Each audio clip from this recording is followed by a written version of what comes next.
You know him as Ross Geller, the neurotic, lovable paleontologist in Friends. But who is the man behind the character? This is the story of David Schwimmer, his rise to fame, his struggles behind the scenes, and where life has taken him since. Stick around. The real journey is far from what you see on TV. David Lawrence Schwimmer was born on November 2nd, 1966 in Queens, New York. His parents, Arthur Schwimmer and Arlene Coleman Schwimmer, were both attorneys. When David was about 2 years old, his family relocated to Los Angeles, and he grew up in a city full of dreams and pressures.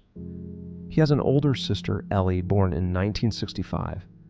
In high school, Beverly Hills High School, David was relatively shy, but a supportive drama teacher encouraged him to explore acting.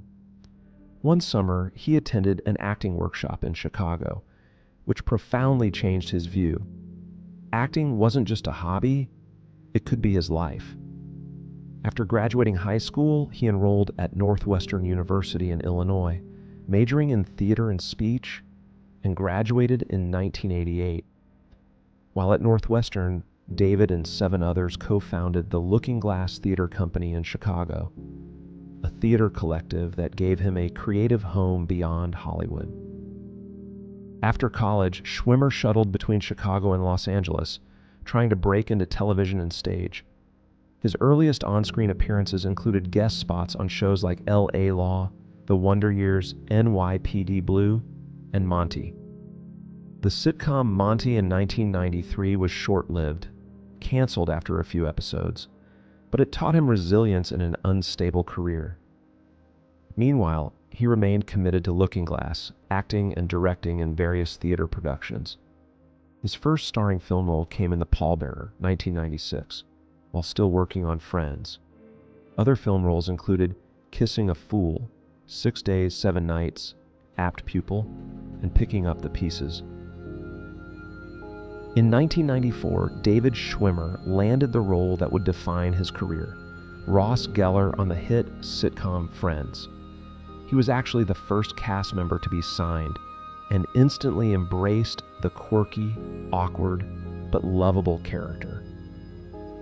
Friends became a cultural phenomenon, running for 10 seasons until 2004 and making stars of all 6 leads. Schwimmer earned nominations and awards, including a Screen Actors Guild Award and a Primetime Emmy nomination in 1995. During his time on Friends, he also directed several episodes, expanding his skills behind the camera. Tell me this is true. Yeah. You're the only guy on Friends, out of all the actors, men and women, that didn't have to audition. Is that true? That's correct. Why is that? Why did you not have to Where have they audition? seen you? I had auditioned for them a year before for a show that they had going for ABC called Couples, and I came in and I auditioned, and I actually tested with 2 other actors. One of the actors, who's a close friend of mine, Johnny Silverman, got the part. Right. And then the pilot wasn't picked up, but they remembered my test, and they remembered my voice, I guess, and they told me they wrote the part with my voice in mind. But fame came at a cost. In recent years, Schwimmer revealed that for a long time, he couldn't even bring himself to listen to the show's theme song, I'll Be There For You. It reminded him of the relentless cycle of celebrity. He has spoken about how, during Friends' peak, he lost anonymity. Fans would scream his name, chase him in airports, and invade his privacy. At one point, while at LAX, people recognized him, screamed, and grabbed him. An intense moment that shattered the illusion of normal life.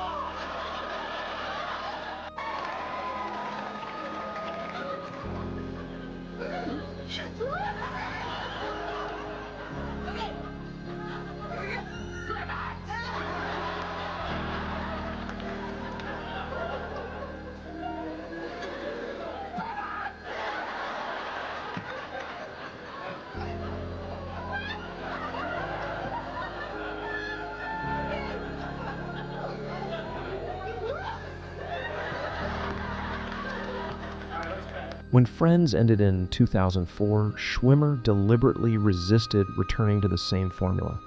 He pursued stage roles, London's Some Girls, Broadway's The Caine Mutiny, Court Martial, and independent films. In 2007, he made his theatrical film directorial debut with Run, Fat Boy, Run. He continued directing, including Trust, 2010. In TV, he took on varied roles. He voiced Melman the giraffe in the Madagascar animated franchise. He appeared in Band of Brothers as Captain Herbert Sobel. In 2016, he portrayed Robert Kardashian in The People vs. O.J. Simpson, earning another Emmy nomination. He starred in Feed the Beast in 2016, though the show was canceled after one season. He appeared in The Laundromat, 2019, and the comedy series Intelligence, 2020.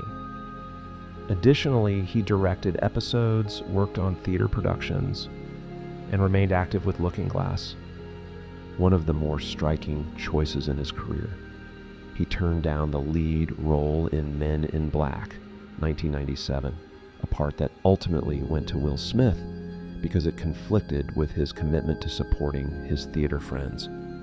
He later acknowledged that the decision may have prevented him from elevating to movie star status, but he valued loyalty and creative integrity. David's personal life has been relatively private. In 2010, he married British photographer Zoe Buckman, and in May 2011, the couple welcomed their daughter, Cleo.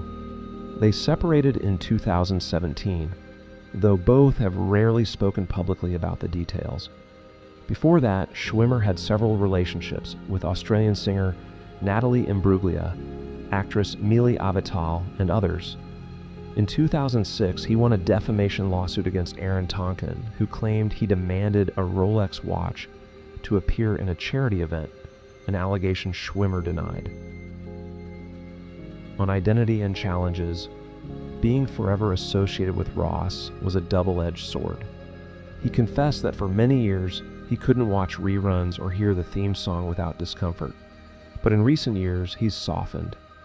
After his daughter started watching Friends, hearing her laugh transformed his relationship with that period of his life. In early 2025, while filming Goosebumps: The Vanishing, Schwimmer revealed he tweaked his back during a stunt, a reminder of aging and physical limits. There's an old saying, be careful what you wish for. For Schwimmer, the kind of fame he gained as Ross brought new pressures. He once shared a terrifying story. At an airport, fans screamed and grabbed him, thinking they were reacting to Ross, not the man behind the role. Such moments forced him to redefine the boundary between public persona and private self. Yet he embraced new opportunities. In 2021 Friends, the reunion reassembled the cast, a bittersweet walk down memory lane.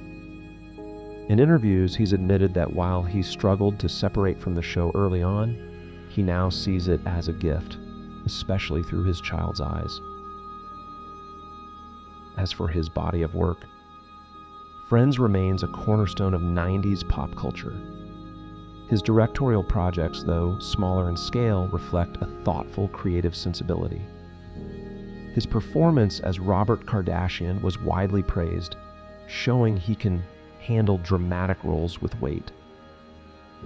His continued involvement in theater and creative projects keeps him grounded to his original passion. Guys, listen to me. Look, you know your grandparents. You know me and what I try to pass on to you. We are Kardashians. And in this family, being a good person and a loyal friend is more important than being famous. Fame is fleeting. It's hollow. It means nothing at all without a virtuous heart. David Schwimmer's life and career tell us something powerful. Fame is not the full story. The man behind Ross faced struggles, decisions, heartbreak, and reinvention, but he never lost sight of why he started, the love for acting and storytelling. Today, he is more than a sitcom icon. He's a reflective artist who has lived the highs and lows of public life. And while Friends will always be part of his legacy, it doesn't define his entire soul.